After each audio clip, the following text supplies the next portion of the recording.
Welcome to the Transform My Dance Studio podcast.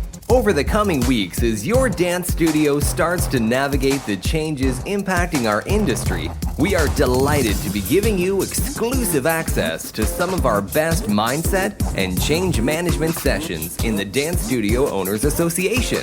We hope you find this mindset episode valuable, and for more support and resources specifically for dance studio owners, please make sure to join our free Facebook group, the Dance Studio Owners Hub. Hey Marisa, thanks for joining us today. How are you?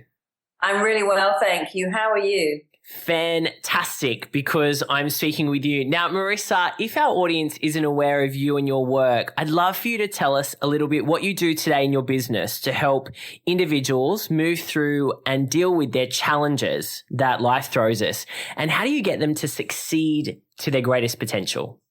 Okay, well, my business is an interesting business. I started off working in a dance studio. I became a really, really successful dance teacher, which I loved. But then I noticed how many women in my class were anorexic or bulimic. And actually, I went off to study hypnotherapy because I thought I'd have a second business, curing people. As it happened, the second business just became so successful, I had to sadly give up the first, which was never my intention. And so I became a really, really successful hypnotherapist known for curing people in one session, which I still do. And because I was so successful, I ended up working on a lot of television shows as the therapist. And because I was doing TV shows in the UK and LA simultaneously, I wrote a book and then I ended up writing 4 best-selling books. And then I became a speaker. And now I've just started my own hypnotherapy school. So I have one business, which is really giving people freedom from their issues, but it has lots of little offshoots, the speaking, the books. But I love all of it. I love it. I love it. And you touched on something there about, giving people freedom. And I know from working with our dance studios that a lot of time they feel like they're not free. Now, I know in one of your presentations, How to Mastermind Your Life in 3 Easy Steps, I know you talk about the fact that all of us kind of have the same problems in life. So I'd love for you to kind of talk a little bit about those common threads that hold us back from living our best life and maybe some steps on how we can overcome that. Yeah, I mean, it's interesting for me because I've been voted the best therapist a lot, which is not to bang my own drum. It's not that. It's that when you get voted the best therapist, everyone in town wants to see you. And I'm being flown all over the world. And that gave me access to people at the top of their game. So I'd be working with leading CEOs, rock stars, Hollywood movie stars, a royalty. But I realized that they had exactly the same problem as someone who's running their own bakery, in that most people just don't feel worthy or good enough. And so I do see people having the same 3 problems. And they either don't feel good enough or lovable enough. So their relationships suffer. Or that same feeling of unworthiness means that even when they attract enormous success, they tend to sabotage it because of this feeling that I'm really not worth it. It's all their beliefs, or they have this another belief, which is nobody can have everything. I can have this great business, but when I put in the hours, my relationship will suffer. Or maybe I could just about pull off a huge, phenomenal business, a great marriage and children, but my health is going to suffer. I'll never get to the gym. I won't have time to NutriBullet or eat properly. And it's the limiting beliefs that hold people back. And those 3 are the ones that I come up with over and over again. And they really hurt people because it's almost like this block they have that stops them having success. And when you look at people who really have success, like Richard Branson, he has a lot of what I call playtime in his success. He enjoys his life. He's always out involved in sport. And he believes he deserves all of it. But also he's happy to share it, and he gives a lot of stuff away.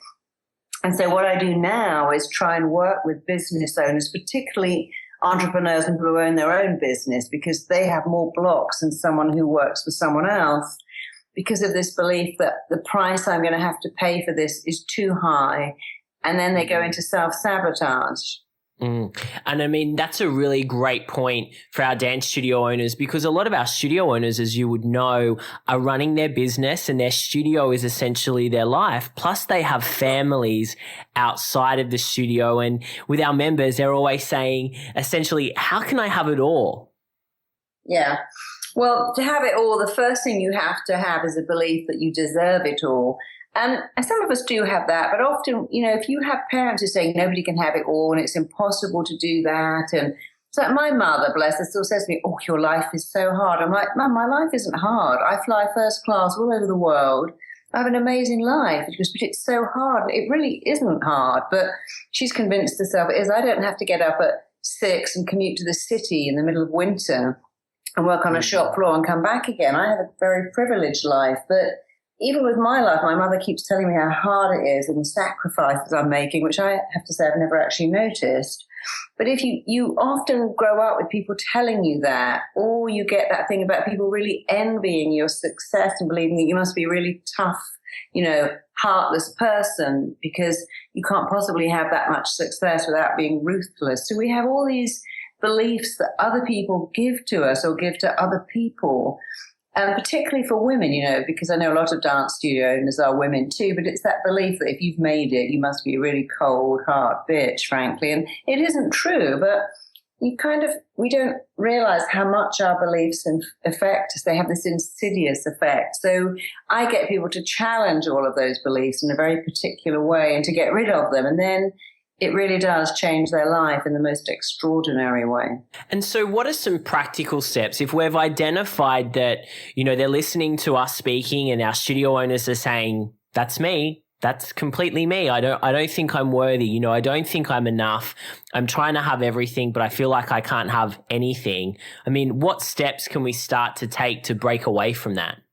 Well, it is a process. I would definitely recommend you go onto YouTube and have a look at a talk I've done called You're Enough, because it makes people understand that you are enough. But when you hear this voice in your head, and we all have a voice in your head, you need to change that with something else and to understand that, the universe that gave you your particular skills will support you 1,000%.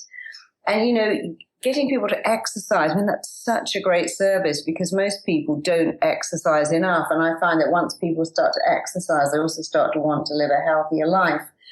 But you must wake up and go, I deserve this. I'm worth this. I'm attracting this to me. And I'm going to give back and change people's lives. So that's terribly important. But the other thing about, running your own business is that people really overestimate how quickly they can make it succeed and underestimate the long-term success.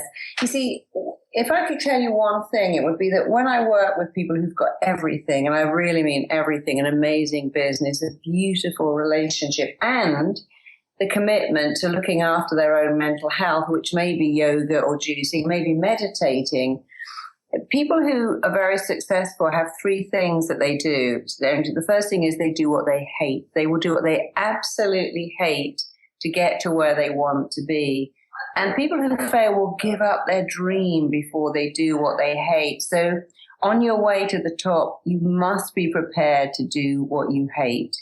And you must be prepared to do what you hate first. So people who are very successful, they've got to discipline someone, fire someone, make a really difficult call. They do it first. They've got to work out. They do it first. Like this morning, I had to get up at 3 a.m. because I do a live Q&A in LA every Monday. And I don't love getting up at 3 a.m. But every time I'm about to do it, I think reminds me of when I was a kid at Christmas and I'm getting out and I'm speaking to 1,500 people. And I focus on how good I'm going to feel afterwards. And then I go back to bed at 5 feeling really good that I did it. So you must absolutely be prepared to do what you hate. All successful people do what they hate first. And most people who fail give that up quicker.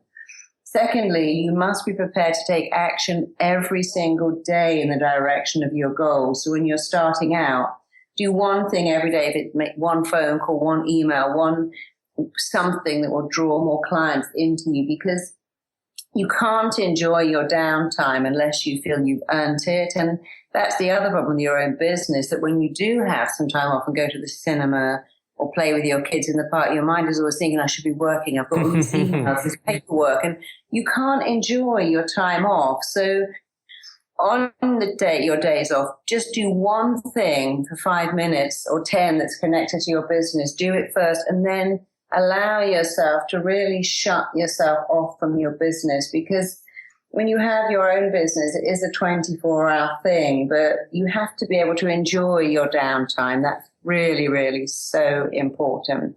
I mean, there's so many other things that I could tell you, but those two things would really, really help you.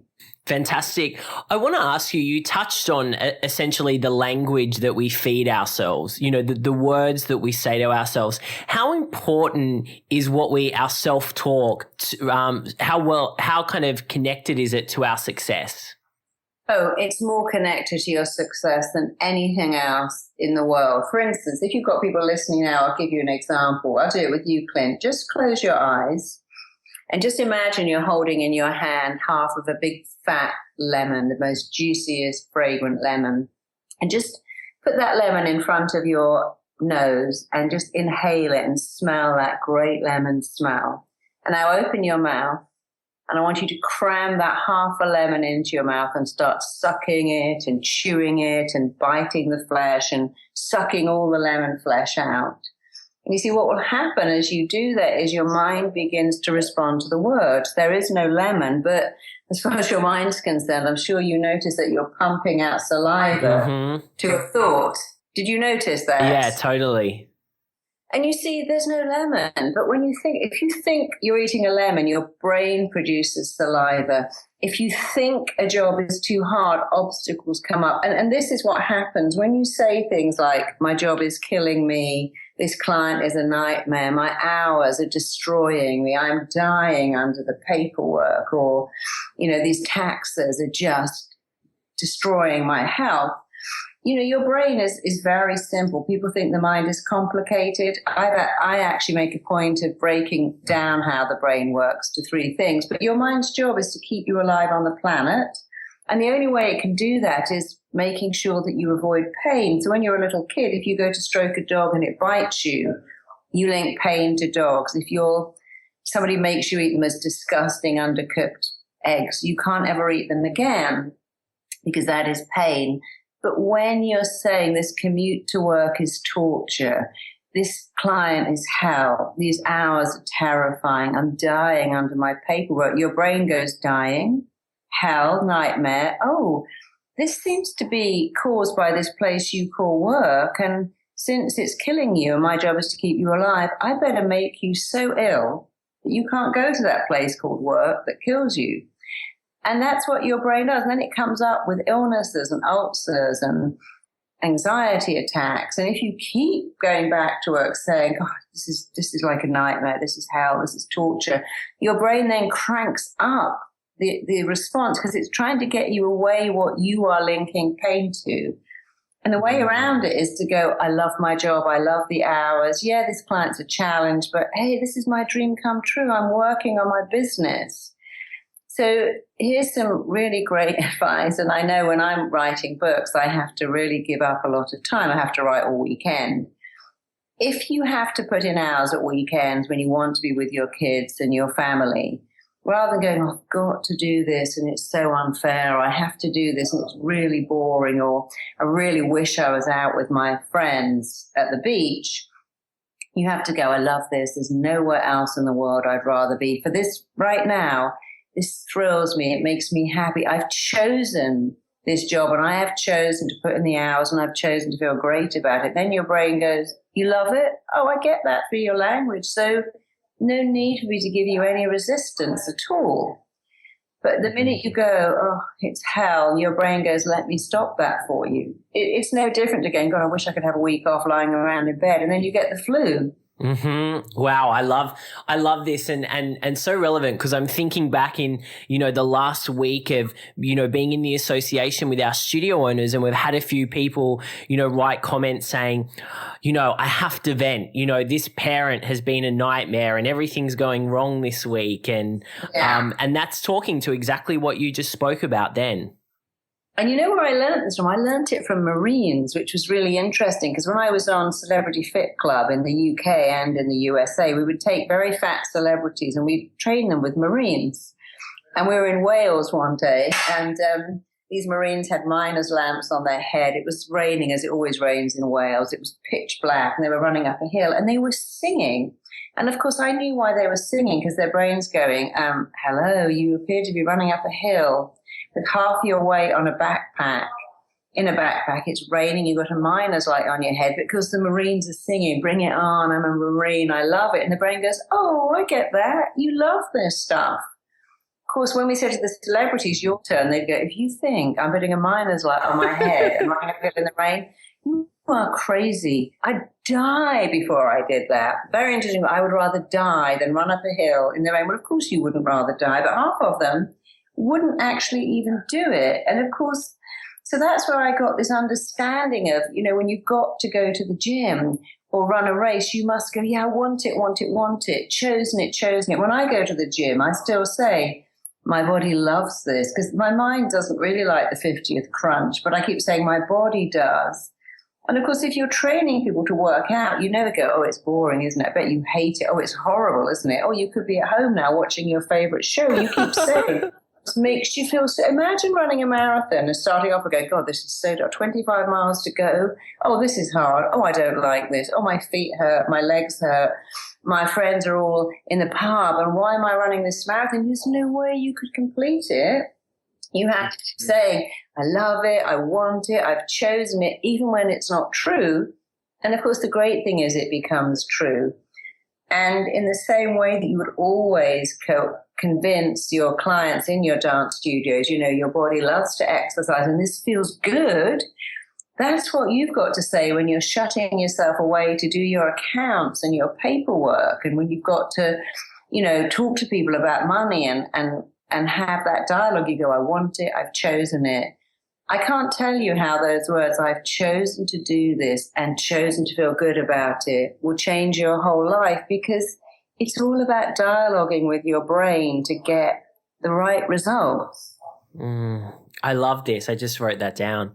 I think it's so powerful, and I know that our studio owners listening are going to be sitting there nodding their head going, yes, this makes so much sense. And they will identify probably in themselves, as we all do, those times when our self-talk does not serve us and doesn't move us closer to those goals and the success that we want. You see, the thing with the brain is it doesn't care. It doesn't care if what you tell it is good or bad, right or wrong, healthy or unhealthy. It just believes it. When I used to do yoga, I'd notice that I'd do a pose like try and put my head on my knees, standing up. And then the teacher would say, now close your eyes and see yourself doing that and do it again. And the second time you did it, it was easier because you saw it in your mind. And when you saw it, you told yourself that you could do it. So it is a fact that your mind doesn't care what you tell it.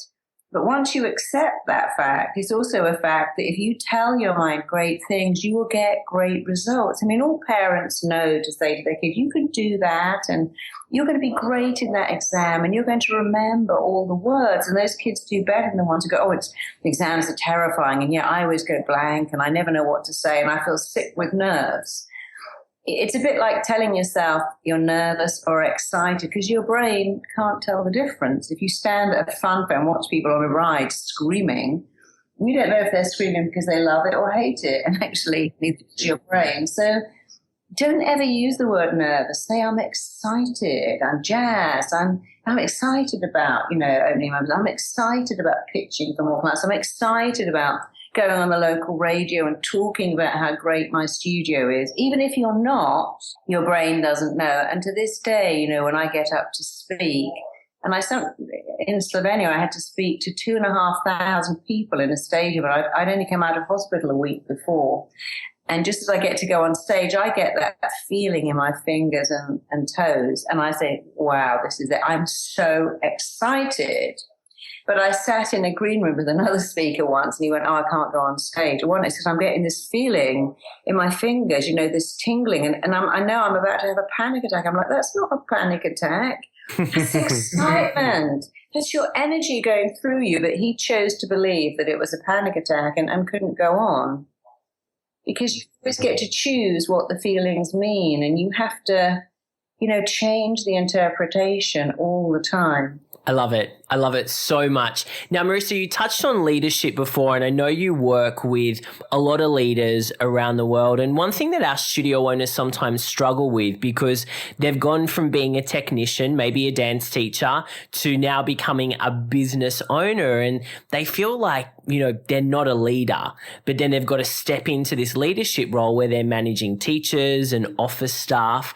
I mean, what are some things our studio owners can do to really harness their inner leader and also start empowering those people around them? That's a great question, because when I was working with these Marines, of course, and I met Storm Norman and Colin Powell and all these incredible leaders in the military, Wow. and they're guys or girls, love them. And I was working on a television show in America, which was a bit like I'm Celebrity, Get Me Out of Here without the celebrities. It was putting people on a desert island and they had to pick a leader and all these tasks. And they all picked the same one. And we were saying, wow, you know, this guy, you'd always want him to be your leader, but we couldn't quite identify what his leadership skills were. And then I realized what it is that leaders do. And it's this: they tell you how good they are. They say, I am the best oncologist in my field. I am the best chef in Sydney. I am the best. This is the best English school you could ever go to. They tell you how, they don't brag. They don't go, oh yeah, I'm brilliant, I'm amazing. They just go, I am the best in my field. This is the best studio. This is the best restaurant. This is the best hospital.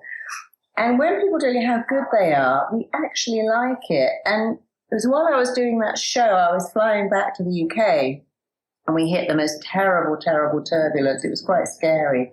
And this lovely pilot came on board on the airway, and he said, please don't worry, I do this flight every week and I always hit this turbulence. I happen to be BA's best and most experienced pilot, and I'm giving you a little 5 minutes in Disneyland and then you'll be fine. You have nothing to worry about. We all went, oh, how lucky, you're the best. We didn't go, wow, what an arrogant pilot. He just said we were the best. We thought, wow, great, we got the best. And we went back to reading our books, because when someone says, I am the best, or this is the best, or I am the most experienced, I'm the most passionate, we like that. It makes us feel safe and reassured.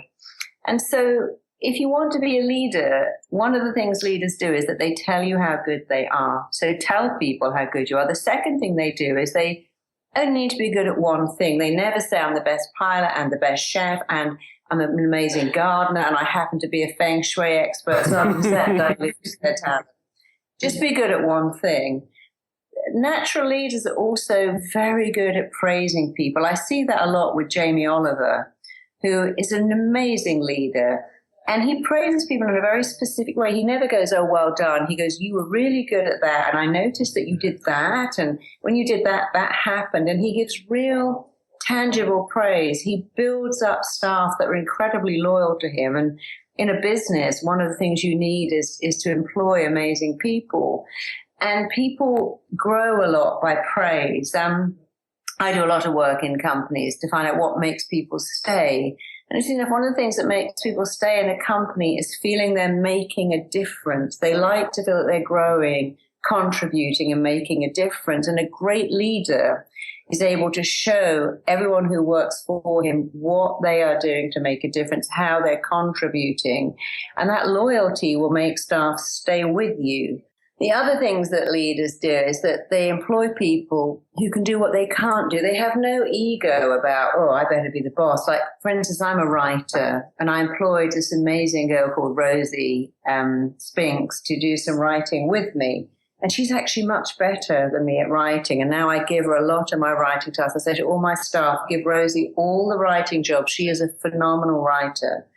It doesn't make me feel inadequate in her wake. And I don't try and take the praise. People say, that's a great piece. Well, actually, Rosie wrote that. Because leaders do that too. They employ the right people. They're not intimidated that someone is better than them. And they praise them. And they don't ever take the praise for something they haven't done. So you can pick up any of those skills. You see, a natural leader has those naturally. So what? You can have them unnaturally. It doesn't matter. I was just doing a talk online about one of the 6 things that successful people have is they delay gratification. Have you heard of the marshmallow test? No, I haven't. Oh, okay. I thought you might have done. Anyway, there's something called the standard marshmallow test where they took children put them in a room with a marshmallow and said, if you don't eat that marshmallow in 10 minutes, you can have 2 marshmallows. And they left them alone with a video camera. And actually the room broke. What happened is you could put the children into 3 groups. One group just ate the first marshmallow immediately, couldn't resist it. Second group seemed to have no problem resisting it because they were focusing on, I'm going to get 2, and then they got 2. Third group had to kind of turn away from the marshmallow and not look at it and make funny faces and bite their nails, anything to not eat it. And then they also got 2 after 10 minutes. But they studied these children for many years, and they said that what was amazing is that they made more money, they were happier, they had a better body mass index because they had a natural ability to delay gratification. In fact, the second group had a natural ability, the third group had to make them delay it. But delaying gratification is another leadership skill. They will come in and go, yeah, my favorite show's on TV, but I'm just going to do this one thing, send this one email, do this call, or yeah, I want to have a delicious dinner, but I'm just going to do this one thing first, and then the dinner will be my lovely reward and I will enjoy it. Whereas if you think, oh, I'll have dinner, watch my favorite show and do it later, later never comes because you have the reward. And it isn't about denying yourself stuff. It's about wiring your mind to see that everything good is a reward for the work you've done. And then you get this wiring of, what we call play hard, work hard, in that you have balance because you do stuff, you get rewarded, you do stuff, you get rewarded. And I know that when you're running a business yourself, there often is no reward for 3 or 4 years. You're putting in hours. No one sees what you do. You're not making a great living yet, but you must have reward. And so it's very important to reward yourself. And if you're not getting any feedback or gratification, you need to keep saying, I'm brilliant at my business. I'm really good at my business. I employ great staff. I'm a good employer. I love seeing the difference I'm making to people through fitness, because we must have reward. Our brains are hardwired to have reward, which is why so many people, when they put in the hours and don't reward themselves, start to drink or spiral into, eating 6 bags of taco chips on the go, because they don't understand that the reward system is incredibly important. So you must delay gratification, but you must also give yourself really good gratification, self-praise, and, little things that you can reward yourself with. It's so important. And I think for, our studio owners as well, is that, something that's come up a lot, with our members is the fact that a lot of them are, eating, they say, look, I can't stop eating. I'm eating too much. I'm not exercising. I'm going through drive-through McDonald's on the way home, and they've got health issues and concerns, but they're not sure kind of how to get out of it or why they're eating as much. I mean, is that also linked to what we just talked about? Yeah, the body must have harvest. The mind wants one pleasure. You'll find, for instance, people who are addicted to gambling or alcohol couldn't care less about food. People who are addicted to sex couldn't care less about food. And a lot of people who are binging are not interested at all in sex or alcohol, because your body wants one thing. And I think with food, we've got this mindset of I need something naughty. So what you have to do is eat healthy food and have, for instance, my naughty food would be like, I don't really eat bread, but I would eat rye bread with maybe avocado on it. I'd have fried egg with fried sweet potatoes, because it feels naughty, but it really isn't. So you just got to have better naughty food like nuts and seeds. So it's all about little swaps. If you eat bags of potato chips, have bags of nuts instead. There's so many great things you can eat, but you should also eat fat, because the brain must have fat. And a lot of us try to diet, cut out fat, and then go straight to McDonald's to eat fat, because essential fats, there's a bit of a clue in the name. They are essential for every part of you, including your mind. And so I quite get it, how easy it is to just eat a bag of chocolate, but just buy really good quality chocolate and just have a little and try to, it's so easy to eat good food that's quickly. I live on eggs and avocados and prawns but stuff I can whip up in 5 minutes. It takes as long to make a prawn omelette and slice an avocado as it does to make cheese on toast or go to McDonald's. You really have to understand that although you're saying, I'm going to treat myself, this is a treat, for your body, it is an absolute punishment. Your body hates that kind of stuff. Your body never goes, oh, yay, please fill me up with chemicals and salt and fat and sugar and more chemicals. Your body doesn't like that. And, interesting enough with McDonald's, technically McDonald's is more like a cake than a burger because there's so much sugar in it. So treat yourself with better food, nicer food. I love it. Yeah, I think it's so important, and a message that I know our studio owners are going to resonate with as well. Marisa, confidence is a big one for our studio owners because sometimes, the negative thoughts jump in, which we've talked about. Sometimes a parent comes to them, a problem parent with a huge complaint. Sometimes they get a text message from a teacher saying, by the way, I've got a job on a cruise ship and I'm never coming back. And all of these things seem to kind of dampen their confidence as a business owner. How can we kind of shake that stuff off and really kind of push forward and move forward with, what we want to create with our business? Well, sometimes what I find is to look at your problem and to decide that is someone else's fantasy dream come true. What would you have given 10 years ago to have that problem? You've got your own studio, one of your staff's gone on a cruise ship and a parent's complained. That does sound hard, but someone else would love to have your problem because you've got your own business, and anything of significance is going to come with problems. You can't possibly have the life you want and expect it to be problem-free. If you want a problem-free life, you just, work in a little shop and live in a little one-room apartment and don't see anybody, and you have no problems, but it's a very lonely life. When you take on your own business, it comes with challenges. It's a bit like having a baby, going, I want a baby, but I don't want it to keep me up at night. Or I really want a pet, but it can never throw up on the floor, and I don't want to have to get up and walk it early in the morning. Whatever you want comes with some restrictions. And when you learn to welcome the restrictions, including the restrictions in your diet, it's easier because you stop seeing it as a problem and you see it as a challenge. I mean, you can't have a life with a business and a family and even a car. You can't even own a home without all kinds of problems coming in.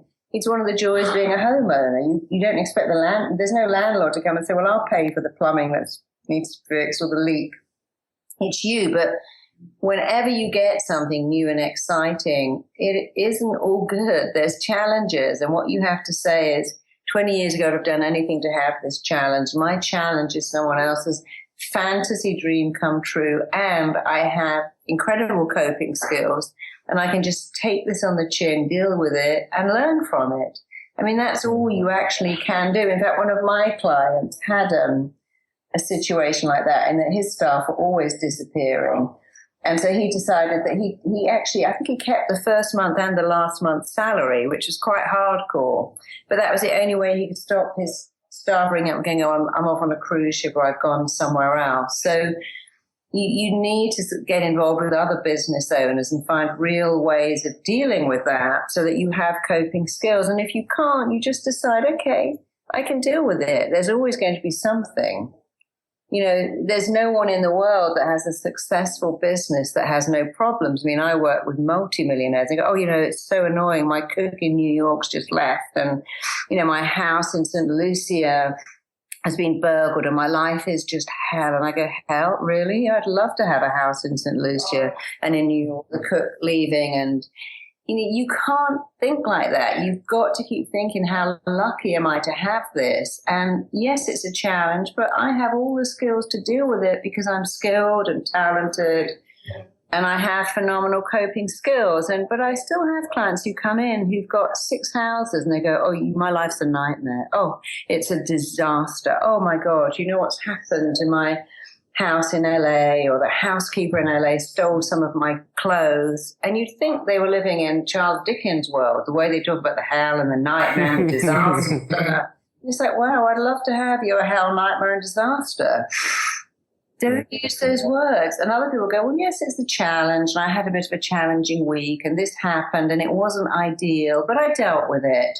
Because when you use very dramatic words, guess what you get? A really dramatic response. And when you use undramatic words, you get an undramatic response because your brain only responds to two things: the pictures you use in your head and the words you say to yourself. So when you say, this is a disaster, oh my God, I'm tearing my hair out here, this is driving me up the wall, those words are so intense that your reaction becomes more intense. And when you say, it is an issue and it is rather annoying, you get a different reaction, because when you tone down the words and you'll tone down the response and keep thinking, wow, this is someone else's fantasy dream come true. You know, I was in Zimbabwe because my friends and I have an orphanage there, and I was going to a little shop to buy some food for these kids who've never even seen an orange in their life. And it was a bit weird because I went to buy some food from this funny little shop. It was like a little hut with no lights. And I bought all the candy that they had, which was not a lot. When I went back a week later to get more, they went, well, we don't have more. You bought all our stock. I said, well, when are you getting more stock? They went, next year. You know, no one ever buys our stock, so we don't really ever restock. I mean, no one has any money here to buy stuff. So now when I see people in the queue going, oh, it's hell in this store, and what a nightmare this is, and it's hell having to shop for goods, I always thought saying, you want to go to Zimbabwe, and then you might understand that having money to buy groceries, to cook for people that love you and you love back, is not hell. But, you know, we do that. We go, oh, this commute to work, what a nightmare, when in fact you have a car and money to run it. And I know it sounds kind of Pollyanna, but once you've been to places like Cuba and Jamaica and Zimbabwe and seen people living in houses made of bits of corrugated iron, you realize that actually you have no problems. Just keep saying, my problem is someone else's fantasy dream come true. And it just makes it easier for you to recognize that your problems are fine. You have problems, but you have all the tools to fix them.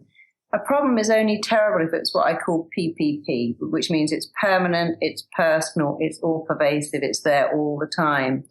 And staff leaving is a challenge, but you can get more staff. Customers complaining is unfortunate, but it kind of comes with a territory. But if it's not permanent and it's not personal and it's not going on all the time, it really can't hurt you. So powerful. Marisa, I could talk to you for hours, but I'd love to finish up by asking you, for our studio owners, what are your top 3 tips for running a successful business?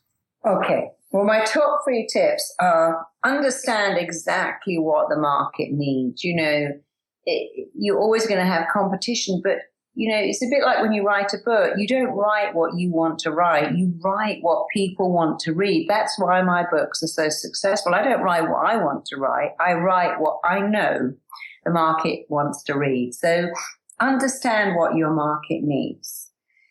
Hire the best people you possibly can and use a lot of praise, real praise, you know, make them feel really good about themselves and really good about working for you so you'll have loyalty.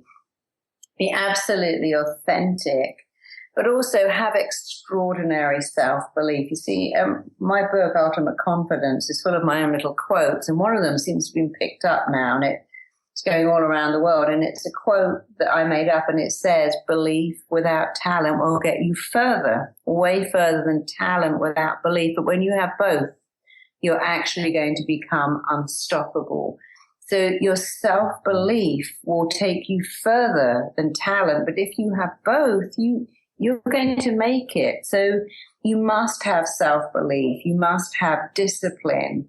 But all the discipline and all the business knowledge in the world won't work if you don't have self-belief. But when you have that, you can do anything. And I'm not pushing my book, Ultimate Confidence, except there's a whole chapter on it about how to be very successful in business, what business people do, what leaders do, how to change your thinking. So if you have any issues with self-belief, I really recommend you get it, because it's like, on Kindle, I think it's like $7, but it also comes with a download in the back, a download with a link. And it's got all these different hypnotic audios about how to be great at interviews, how to speak in public, how to get people to believe in you. So self-belief would be at the top of my list. When you look at shows like, I know you have Pop Idol there, you'll sometimes see people coming on there, and the ones that have self-belief and talent are always the ones that win. Mm-hmm. So that's what you need. I love it. They are amazing top 3 tips to leave our studio owners with. Marisa, absolute pleasure speaking with you. So grateful for the time that we've got to spend together today. Where can our studio owners go for more information about you? Okay, well, there's 2 things. I have a website called marisapeer.com, and my name is just MarisaPeer.com, and that tells you all about my products, my books, my downloads, where to get them. If you go onto Facebook, I've got a brand new product called The Unlimited Life, and it's all about how to live a completely unlimited life. And that's on Facebook. Or if you just go to Marisa Peer on Facebook, it will take you to my different pages.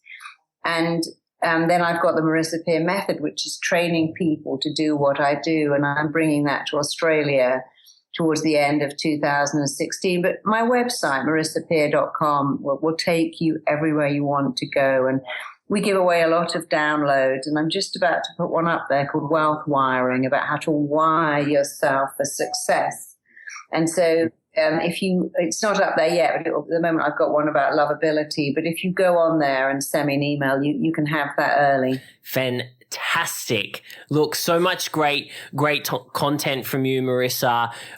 Ultimate confidence, that's $7 well spent, I would say, studio owners. So make sure you jump onto Amazon and grab that. Thanks again, Marisa. So lovely to speak with you. You too. Thank you for joining us for this special podcast. To access our virtual dance studio training resources and receive continued support in the Dance Studio Owners Association, join our coaches and community at dsoa.com/join or email us at hello@dsoa.com.